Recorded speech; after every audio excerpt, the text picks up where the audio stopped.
E pode sentar, gente.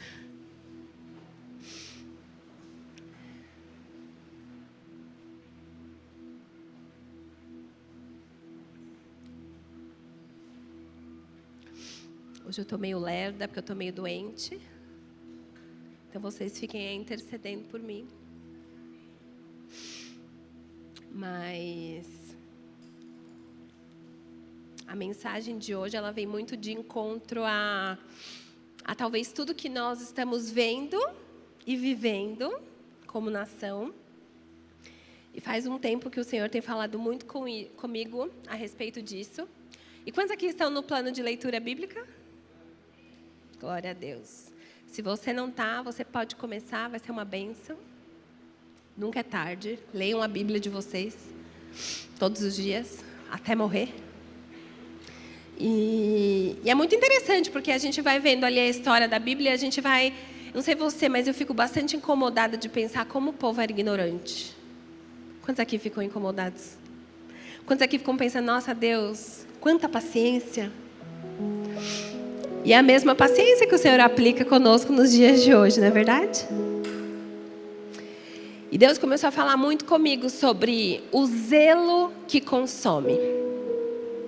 E muitas vezes a gente vive um cristianismo onde a gente acha que nós precisamos entreter uma plateia.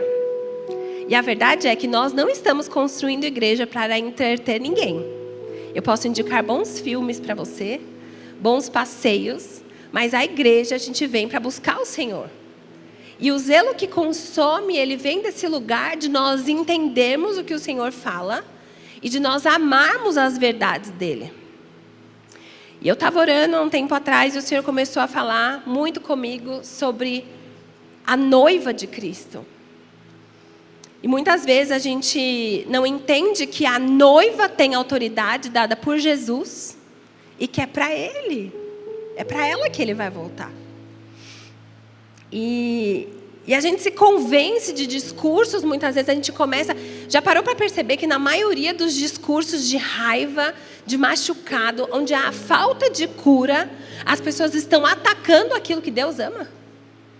Ou nós estamos atacando a noiva dele, ou nós estamos atacando as pessoas que compõem aquilo que ele ama. O corpo é feito por pessoas. Deus poderia ter feito de muitas outras formas. Ele escolheu fazer através da igreja.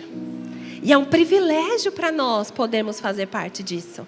É um privilégio para nós podermos construir a partir de um corpo vivo, que é o corpo de Cristo. E muitas vezes a gente deixa com que a amargura do nosso coração, a nossa falta de entendimento, ela fira aquilo que o Senhor ama.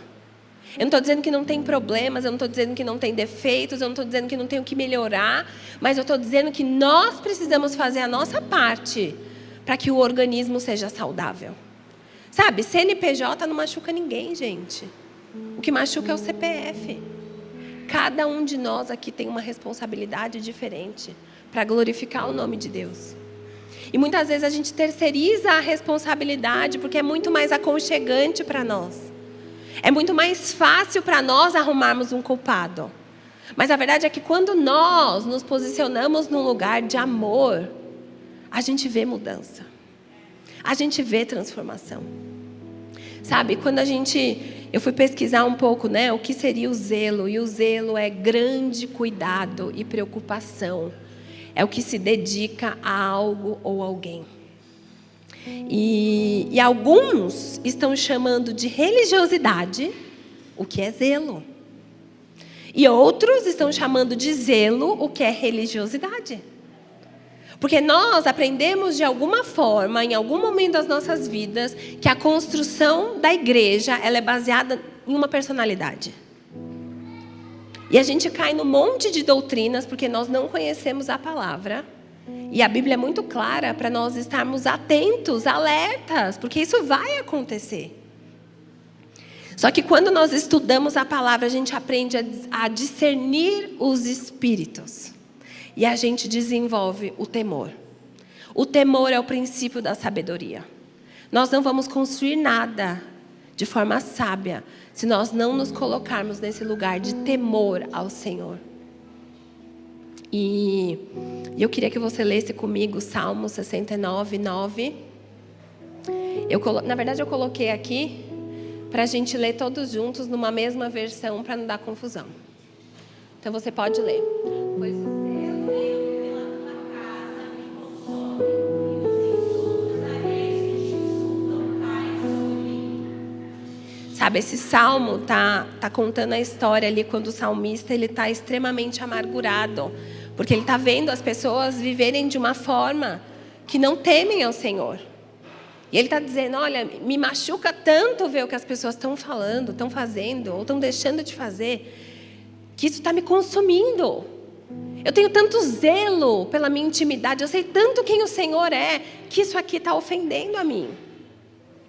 E sabe, quando a gente caminha um pouco mais lá para frente, no Salmo 119, o salmista diz de novo: o meu zelo me consumiu, porque os meus inimigos se esqueceram da tua palavra. A tua palavra é muito pura, portanto o seu servo a ama.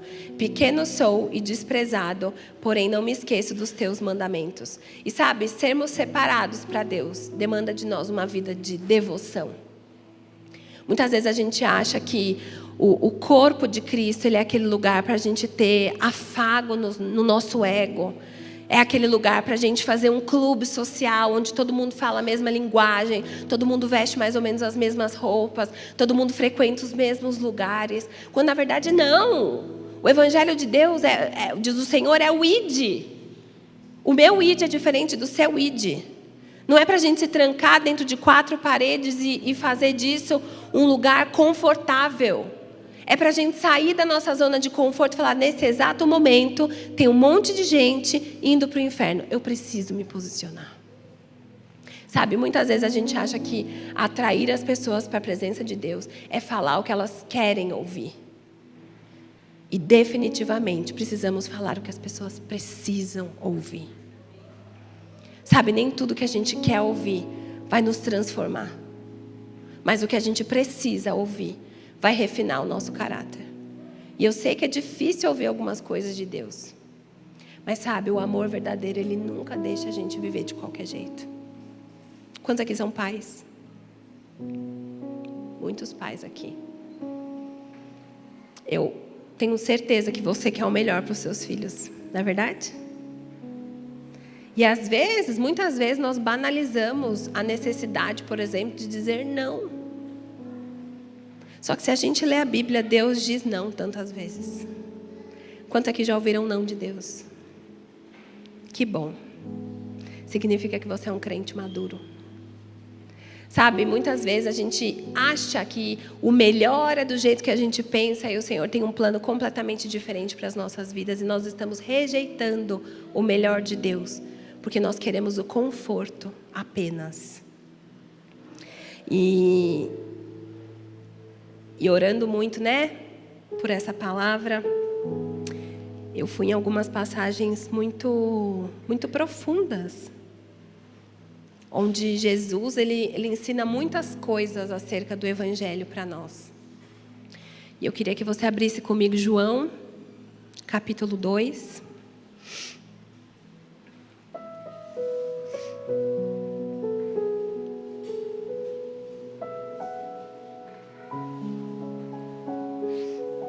Sabe, aqui em João capítulo 2, quando a gente vai ali do 13 ao 17, o que a gente vai ler juntos é o 17, mas o contexto dessa história aqui é Jesus chegando num templo que tinha virado um comércio. Então Jesus ele chega no templo e ele começa a dar chicoteada, porque o que estavam fazendo ali era errado. E os discípulos lembraram de uma coisa, que é o que a gente vai ler no versículo 17. Ele disse, os discípulos disseram assim, na verdade a Bíblia diz, os seus discípulos se lembraram que está escrito, o zelo da sua casa me consumirá. Sabe o que a gente aprende aqui? Primeiro, que Jesus lia a Bíblia, não é verdade? Segundo, que a Bíblia que Jesus lia era o Antigo Testamento. Então, se você é o tipo de crente que diz que não gosta do Velho Testamento, talvez porque ele te confronta muito, é a Bíblia que Jesus lia. E a terceira coisa, Jesus mostrou com exemplo a forma de viver. Os discípulos se lembraram que a atitude de Jesus chicoteando naquele momento significava o quê? Que Jesus tinha temor de Deus. Ele viu uma coisa que Deus não se agradava e ele não permitiu. Sabe, a Bíblia diz que Jesus nunca pecou. Nós muitas vezes somos estressados, arrogantes, ignorantes, porque a gente entra na carne, em busca por justiça. Sabe, Jesus ele mostra aqui que ele sabia tanto que agradava o coração de Deus, que ele rejeitou aquela atitude, mas que ele se posicionou no lugar para ensinar para os discípulos: ei, o zelo pela minha casa está me consumindo. Será que hoje nós como cristãos, na nossa vida lá fora, as pessoas olham para nós e falam: nossa, essa pessoa tem temor. Eu nem entendo do que, nem sei do que é. Mas essa pessoa, ela tem uma coisa diferente. Sabe, gente, e é um momento sério que a gente vive como igreja. É muito otimista da nossa parte a gente pensar que as coisas vão ficar maravilhosas quando a gente está caminhando para o fim. A gente não sabe quando é o fim. Nem Jesus sabe, tá bom? Não adianta ficar a gente tentando fazer conta. Mas a gente sabe que cada vez está mais perto do fim. E a verdade toda é que aqui Jesus, ele está ensinando: vivam a palavra, meus discípulos. Sabe, uma hora ele não ia mais estar, mas ele queria deixar uma lição: vivam o que está escrito. E eu creio que essa é uma palavra que nos convida. Porque para a gente saber o que Jesus quer, como Ele quer que a gente construa, a gente vai precisar conhecer o coração de Deus. E o coração de Deus está aqui. Sabe, os discípulos, eles liam a Bíblia e por isso eles sabiam que a atitude de Jesus era uma atitude bíblica. Quantos de nós estamos colocando pessoas, às vezes até que a gente nem conhece, no altar do nosso coração, porque nós não sabemos o que está escrito? E Jesus, ele convida a gente aqui. Quando Jesus diz assim, os discípulos estão ali, depois perguntando: que sinal você nos mostra para fazer essas coisas? Jesus lhe respondeu: destruam esse santuário, em 3 dias eu o levantarei. Sabe do que Jesus está falando aqui? Do templo, do corpo. Ele morreu e ressuscitou ao 3º dia. Houve uma reconstrução. E aquilo que era velho se foi. E as coisas novas, elas acontecem por conta de Jesus. E sabe, a minha pergunta para nós hoje: se Jesus viesse, como o templo seria encontrado? O templo das nossas vidas. Será que ele ia chicotear tudo? E aí você pode dizer assim: mas o Senhor é muito misericordioso. Muitas vezes nós estamos abraçando uma misericórdia, uma pseudo-misericórdia que vai nos levar direto para o inferno, sabia? E eu não falo isso de um lugar de julgamento, mas um lugar de: gente, precisamos entender o que é que desagrada o coração de Deus. Sabe, as nossas atitudes muitas vezes e a falta de temor. A gente precisa saber: será que a nossa casa é um lugar seguro para a habitação de Jesus? Sabe, o que será que nós estamos precisando hoje? Porque mais para frente, quando a gente vai ler, a gente aprende que o que liberta é a verdade. Se nós temos parceria com a mentira, não seremos livres. Sabe, por mais difícil que seja o que a gente precisa confessar, o que a gente precisa colocar diante do Senhor, é o que vai nos libertar. É o que vai trazer para nós uma nova perspectiva de cristianismo. Sabe, é o que vai trazer transformação para as nossas vidas. É o que vai fazer as pessoas olharem para nós e falar assim: eu quero esse Jesus. Porque esse Jesus, de fato, ele muda as pessoas. Sabe, e muitas vezes a gente acha que crescer é uma coisa que é mágica. Você já viu uma criança chorar de dor de crescimento?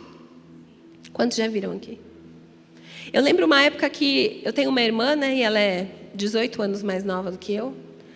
Então, eu aprendi muito sobre a maternidade vendo minha mãe ser mãe, né? Porque com uma irmã eu não consegui, porque era da mesma idade. A outra, eu via muito de perto como era ser mãe. E eu lembro que, às vezes, a Nicole chorava de madrugada muito. E eu falava, mãe, será que é alguma coisa espiritual? Minha mãe falava, não, é dor de crescimento. É assim mesmo. E ela chorava por várias vezes, assim, madrugadas a fio de dor nas pernas. E uma lição que eu aprendi ali é que o crescimento dói. Sabe, se você passar por um processo de crescimento na sua vida, você vai sentir dor, porque muitas vezes vai mexer dentro de você. Sabe, gente, a cura, ela demanda responsabilidade. Nós precisamos querer a responsabilidade de sermos curados. Porque sem responsabilidade nós nos tornamos filhos sem temor. Sabe, outro dia a gente teve uma reunião e uma pessoa deu um conselho para a gente que eu guardei no meu coração. A pessoa falou assim, ensine filhos espirituais a se tornarem pais espirituais. Só que pais espirituais têm responsabilidades maiores do que filhos espirituais. A pergunta é, será que a gente quer ser filho? Bebezinho? Para sempre? Ou será que a gente quer crescer, se desenvolver, para que outras pessoas venham para esse lugar que a gente tanto ama estar, que é a presença de Deus? São as escolhas que a gente tem que fazer. Quando Paulo passa ali pelo processo de transformação, quando a gente lê lá em Atos 22, ele era um perseguidor que agora se tornou perseguido. Agora, você já imaginou se Paulo tivesse ficado lá lamentando, chorando as pitangas dele? Ai, mas eu era muito inteligente, eu era do alto escalão. Não, lá em Atos 22 a gente lê o quê? Atos 22, 3. Sou judeu, nascido em Tarso, mas criado nessa cidade. Fui instruído rigorosamente por Gamaliel, na lei de nossos antepassados. Ele conhecia das coisas. Sendo tão zeloso por Deus quanto qualquer de vocês hoje. Ou seja, ele começou a aplicar aquilo que ele sabia a favor do reino. Sabe, todos nós aprendemos coisas que podem ser aplicadas para o avanço do reino. Só que a gente tem que se posicionar nesse lugar. Eu tenho temor de Deus. E quando a gente vai lá para João 8, e essa é a história que eu queria muito focar. Porque muitas vezes nós estamos escondidos atrás de uma única frase dessa história. Quem nunca errou, que atire a primeira pedra. É bom ouvir isso às vezes, né? Quando alguém levanta o dedo para falar alguma coisa para a gente, opa! Quem nunca errou, que atire a primeira pedra. Só que aqui nessa história, o que eu acho mais interessante e o que me faz crescer mais em temor do Senhor é que tinha uma coisa acontecendo ali, uma movimentação que não era legal. As pessoas pegaram aquela mulher em adultério e eles começaram a querer agir com maldade. Eles começaram a querer agir humanamente. Eles começaram a querer agir muito provavelmente como muitos de nós agimos às vezes. E Deus começou a falar muito comigo sobre essa história. Quando Jesus disse, mestre, essa mulher foi surpreendida em flagrante adultério. Na lei, Moisés nos ordenou que tais mulheres sejam apedrejadas. E o Senhor, o que tem a dizer?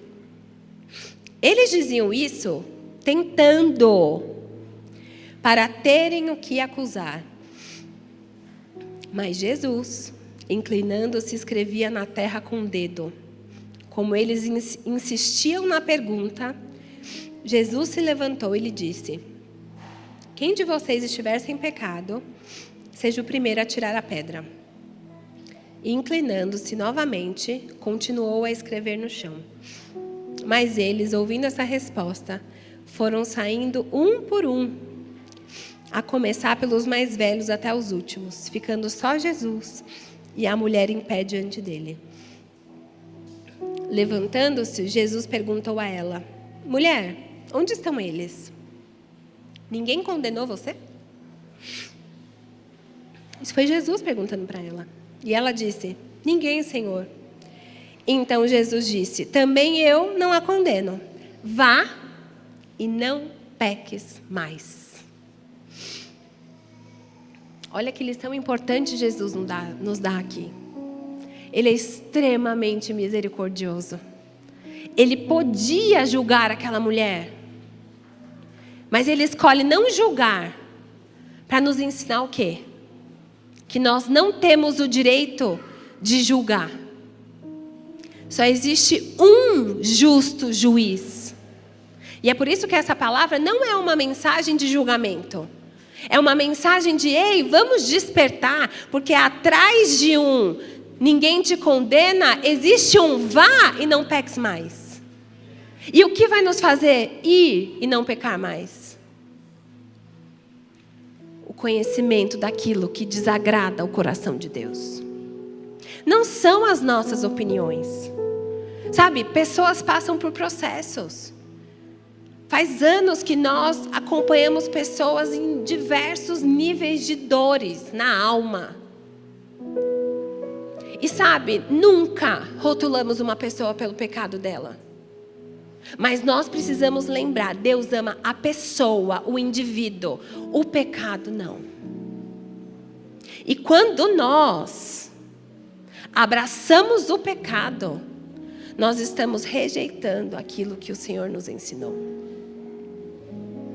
Sim, para cada erro que nós temos, existe um abraço de Deus, existe um perdão de Deus, existe uma misericórdia de Deus, como Deus é bondoso.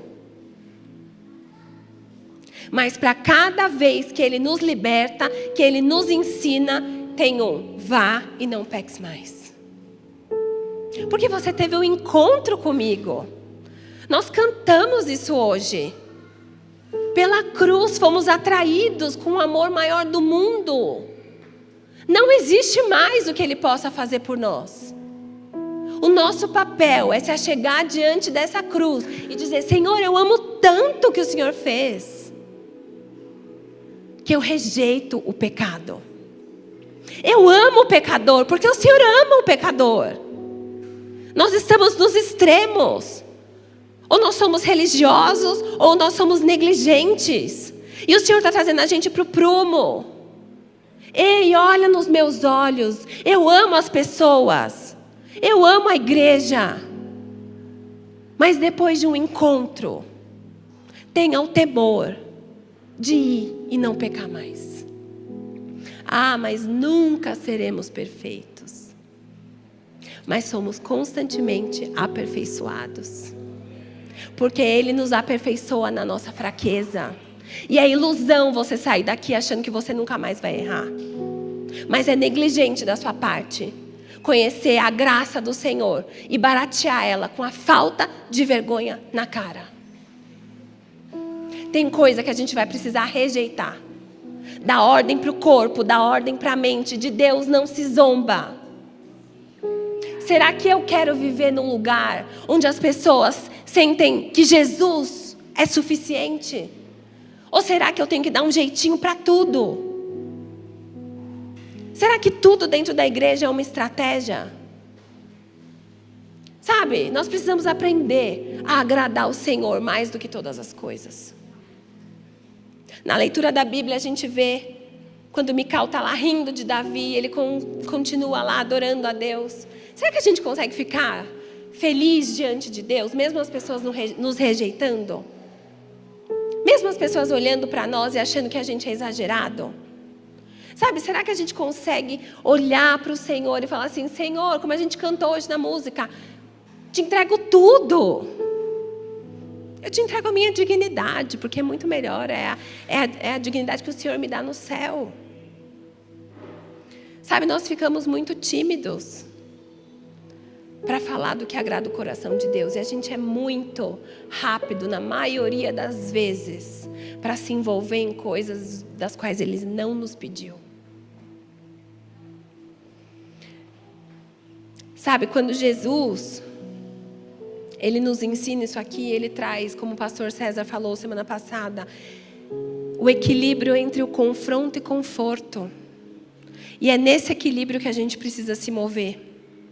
Quando a gente lê essa passagem, Jesus ele deixa claro algumas coisas que ele confirma depois na palavra mais para frente. Para a gente fugir da tentação. Gente, seremos tentados todos os dias. Será que a gente consegue fugir da aparência do mal? Será que a gente consegue correr para encontrar com Jesus, para que Ele nos ajude na tentação? Sabe, a graça ela não é permissiva para a gente viver em libertinagem. E a gente precisa organizar as nossas vidas. Às vezes é problema com mentira. Às vezes é problema de fornicação. Às vezes é o adultério. Sabe, quantos você vai estudar qualquer assunto que for. Quando eu estudei neurociência, a pornografia está destruindo vidas mais do que drogas. E homens e mulheres casados consumindo pornografia. Sabe, gente, a gente precisa se organizar. Sabe, como pastora de uma igreja local, eu preciso dizer, a gente precisa se organizar. Nós estamos disponíveis para ajudar você no problema que for. Não tenha medo de pedir ajuda.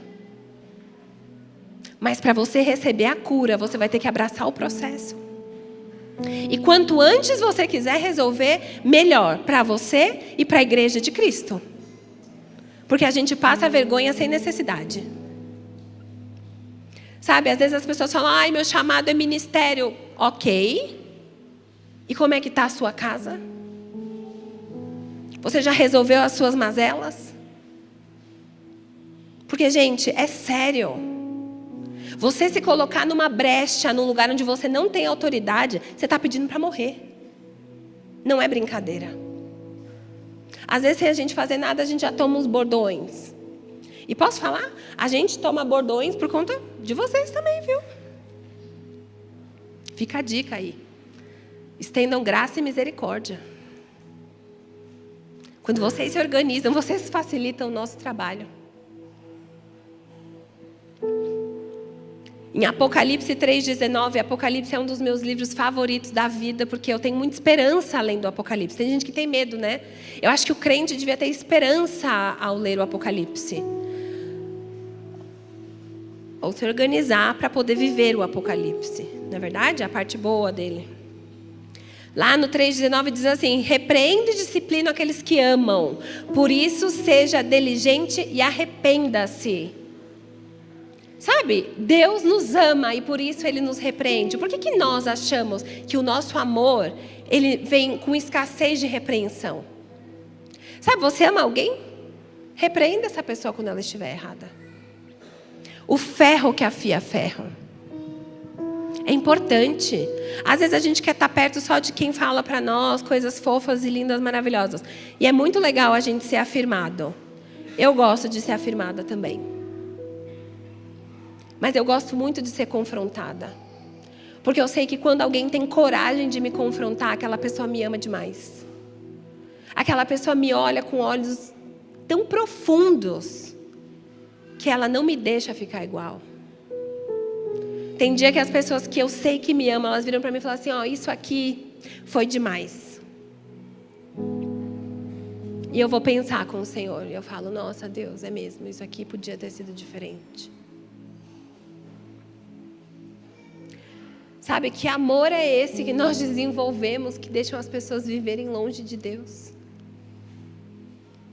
Que amor é esse que não tem coragem de trazer um confronto para que as pessoas se arrependam?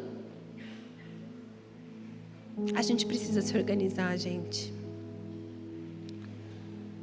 Sabe, o religioso, ele traz peso, ele traz culpa. Mas o discípulo que a gente aprendeu aqui, o discípulo zeloso, ele aponta para o caminho de redenção, ele aponta para a cruz. Sabe, é o discípulo que conhece a verdade e fala assim, olha, fulano, aqui está escrito que não funciona assim.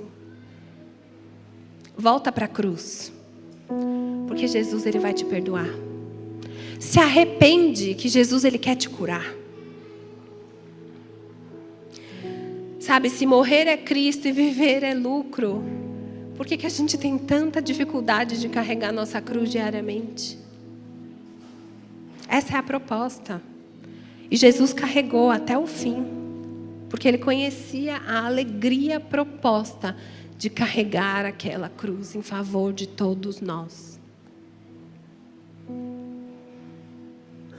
Sabe, se a gente não se arrepender e não confessarmos, e se a gente não mostrar fruto de arrependimento, porque às vezes nós temos remorso. Já viu gente com remorso? Eu já lidei com muita gente com remorso. Inclusive a minha filha. Já vi muita atitude de remorso. Mas sabe de uma coisa? O arrependimento gera fruto.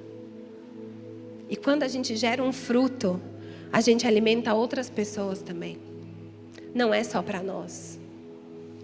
Os nossos frutos, eles abençoam outras pessoas. Os nossos frutos vão abençoar o corpo de Cristo.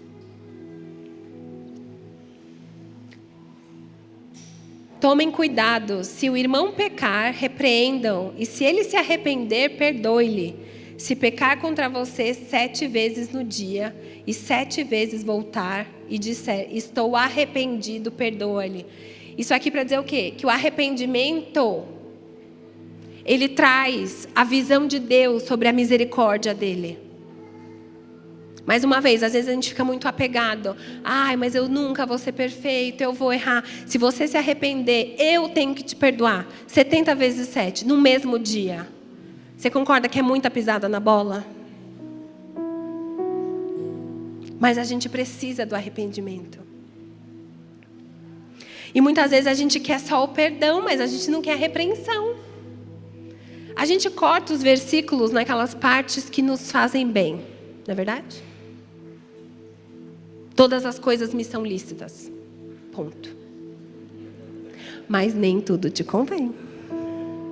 E é aí que a gente fala, né? Vigia, crente. A gente ficou tão moderno, a gente ficou tão cultura do entretenimento, que a gente esquece que tem coisa que não é para nós. A gente precisa se organizar.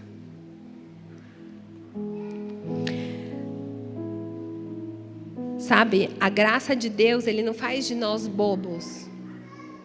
Mas Ele faz de nós pessoas que são sábias. A gente conhece a palavra, a gente sabe o que Jesus pediu para a gente fazer e a gente só obedece. É simples. É o evangelho puro e simples que a gente muitas vezes fica incrementando demais. E quando a gente vai ver, vira uma bagunça que nem mais a gente entende. Por isso que ler a Bíblia é tão importante. Conhecer o que o Senhor pensa. Sabe, o nosso cristianismo, ele vai ditar o rumo das nossas vidas. Para onde a gente vai. O zelo pela casa do Senhor precisa nos consumir. Por isso que um púlpito precisa ter palavra de Deus. Por isso que quando a gente for ensinar coisas da igreja, e até no nosso trabalho, sabe, tem muito princípio bíblico que cabe nas suas apresentações de negócio, sabia?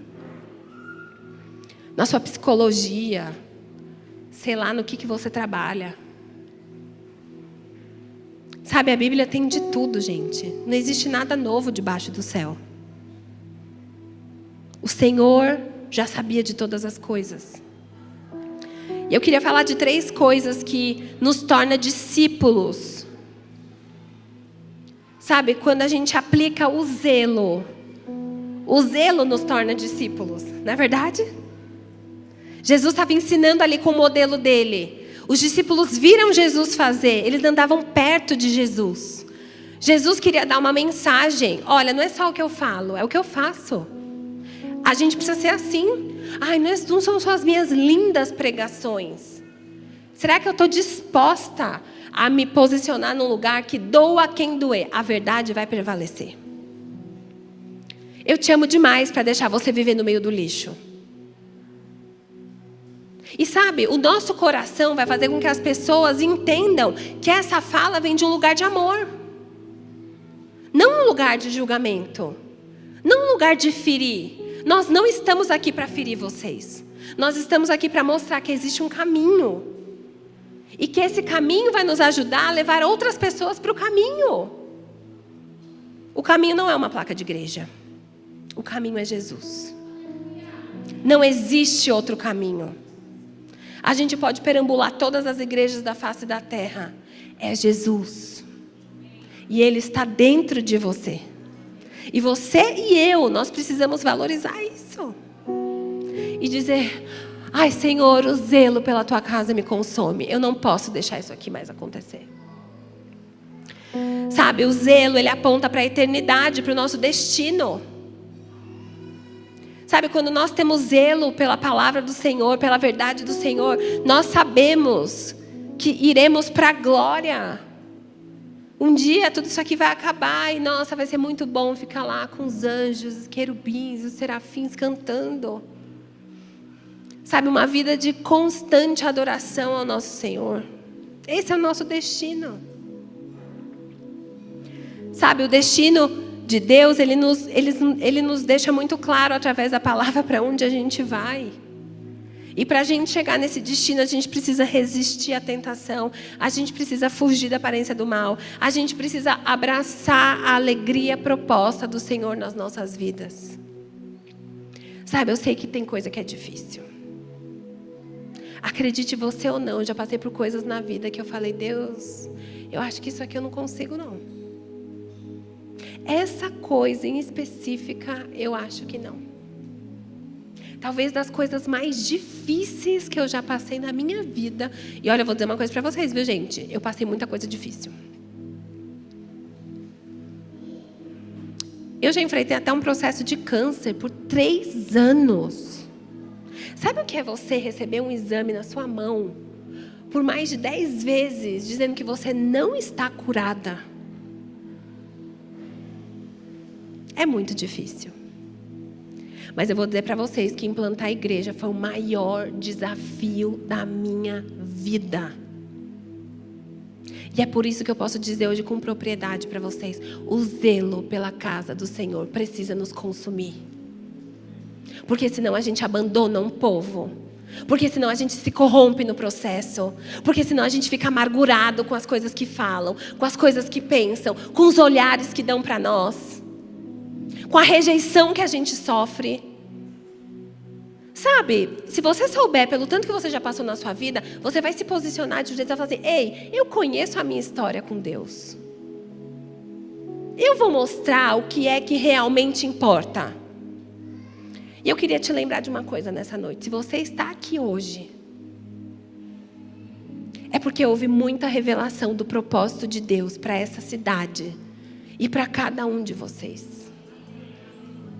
Sabe, valorizem o que o Senhor está fazendo. E eu não estou dizendo que tem a ver com o caminho santo. Eu estou dizendo que tem a ver com o que o Senhor quer para cada um de nós. Ele tem planos de paz e de um futuro. E muitas vezes a nossa amargura não deixa a gente ir para rumo aquilo que o Senhor tem de melhor. Se a gente fica preso lá no passado, no pecado antigo, na dor que passou, a gente não rompe. E pessoas não rompem também. Já pensou que tem gente na sua família hoje esperando você se posicionar com zelo pela casa do Senhor que te consome? Para as pessoas pararem de olhar para os crentes e falar assim: crente eu não contrato, só me dá trabalho. Chega depois do horário, não entrega o que eu peço, tudo menos crente. Sabe, eu trabalho no mercado de trabalho e é triste ouvir isso. E sabe o que é mais triste? Saber que é verdade. Tomar calote de crente. A gente tem que pagar o que a gente deve. Prometeu, cumpre. Não consegue? Fale, não consigo. Isso não te faz fraco. Isso te faz espiritual o suficiente para entender que você tem um Deus a quem você zela e você não vai fazê-lo passar vergonha. É melhor dizer que não consegue do que ficar dando desculpa esfarrapada, sabia? Sabe, a gente precisa se posicionar nesse lugar. Onde as pessoas queiram aprender com a igreja a fazer as outras coisas. A gente precisa que o zelo pela casa do Senhor nos consuma a tal ponto que a gente entenda o nosso chamado. Sabe, nós não estamos implantando igreja porque a gente não tinha o que fazer. É porque Deus pediu. E porque Ele tem uma obra que não tem a ver só com a nossa vida, mas tem a ver com vários destinos aqui. Só que a gente precisa se posicionar nesse lugar. O zelo que me consome.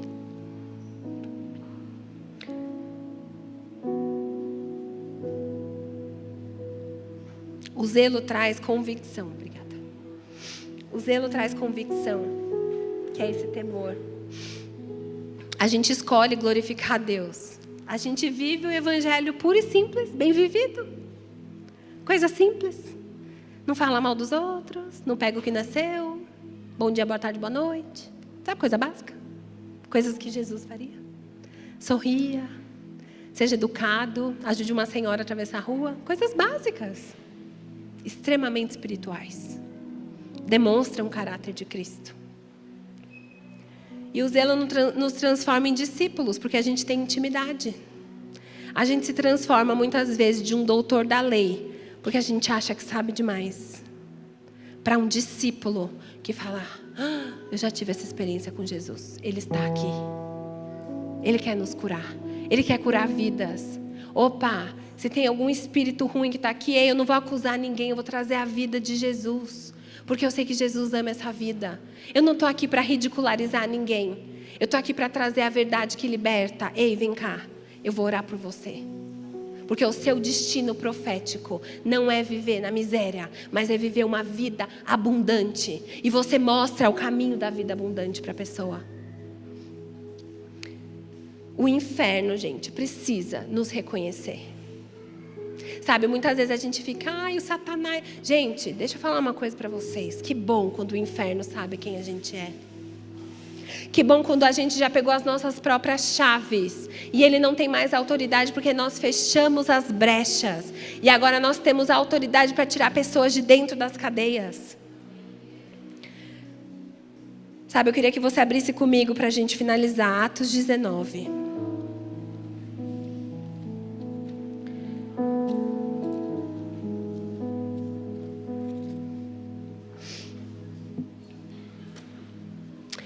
É uma história que eu gosto muito. Eu gosto de todas as histórias, né? Vocês pararam para perceber? Mas eu realmente gosto.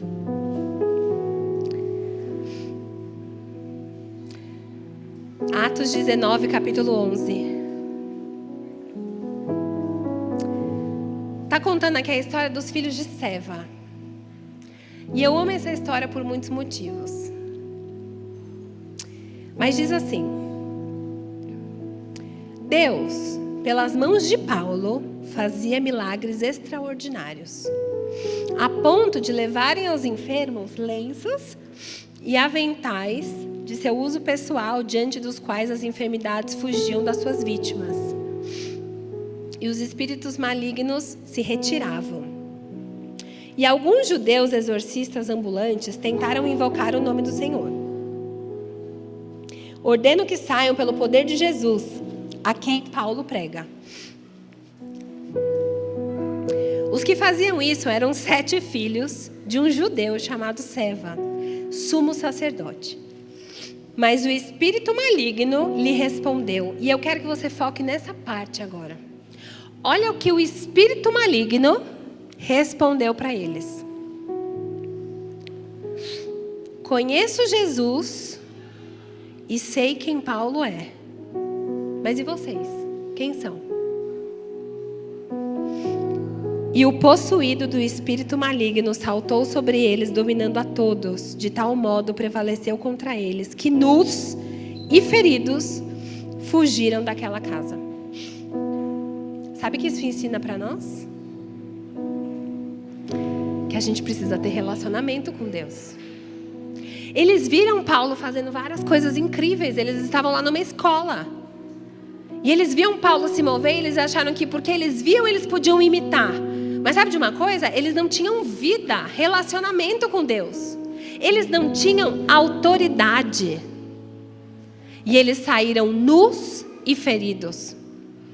Quando a gente vai lendo mais para baixo,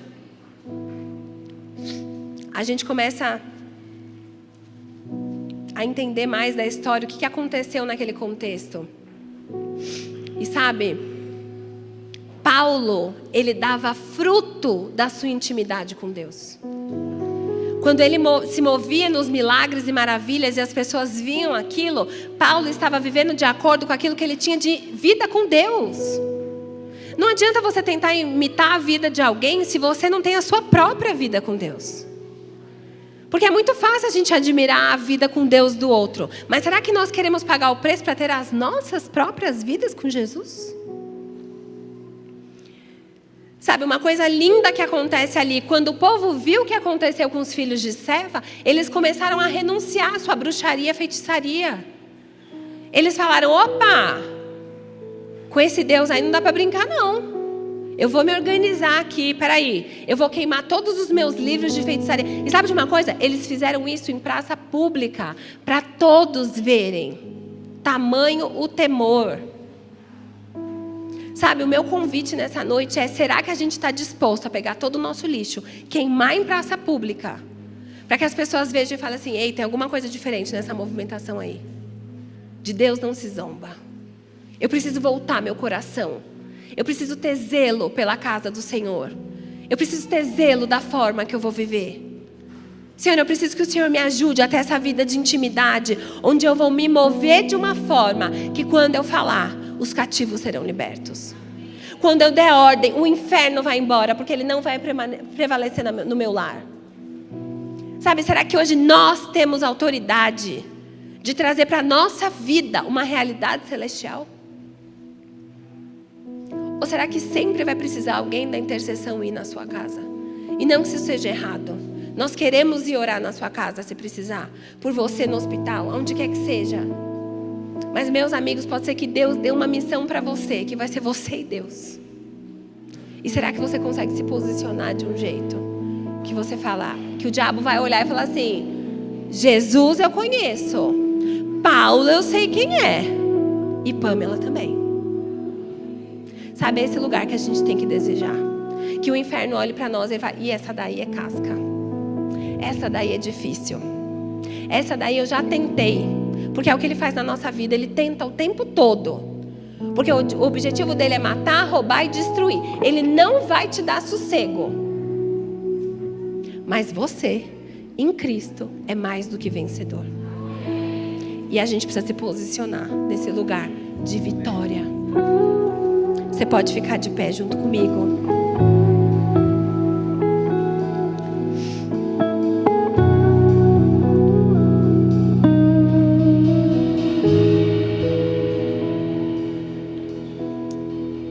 Eu queria que você se concentrasse agora nas possíveis áreas que você sente que o Senhor quer que você abandone essa noite.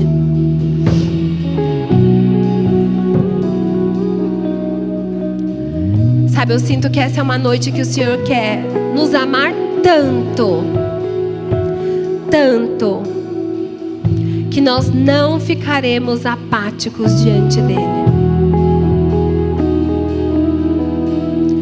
Sabe, essa noite eu oro para que o inferno nos reconheça como igreja. Fecha os teus olhos, se concentra na presença de Deus agora.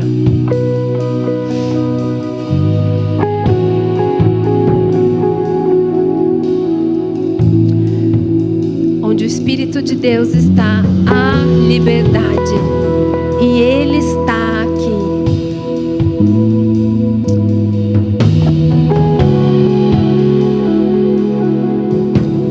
Eu sinto que essa é uma noite que nós precisamos confessar e nos arrependermos daquilo que nos afasta do coração de Deus.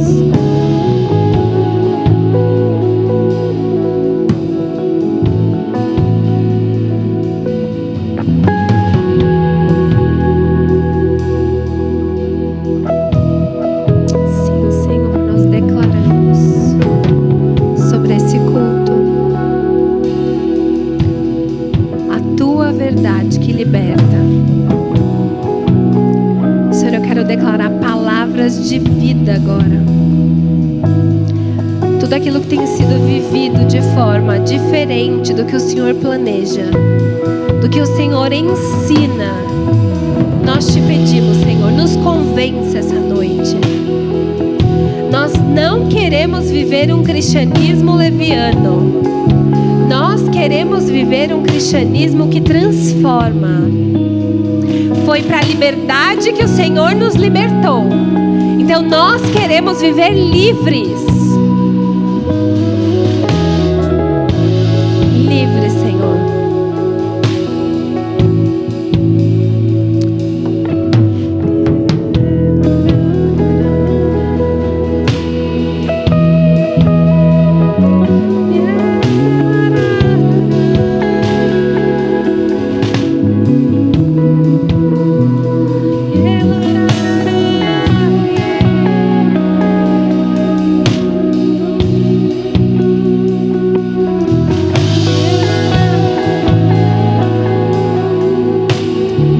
Nós vamos cantar uma canção agora. E nós teremos pessoas aqui na frente disponíveis para orar com você.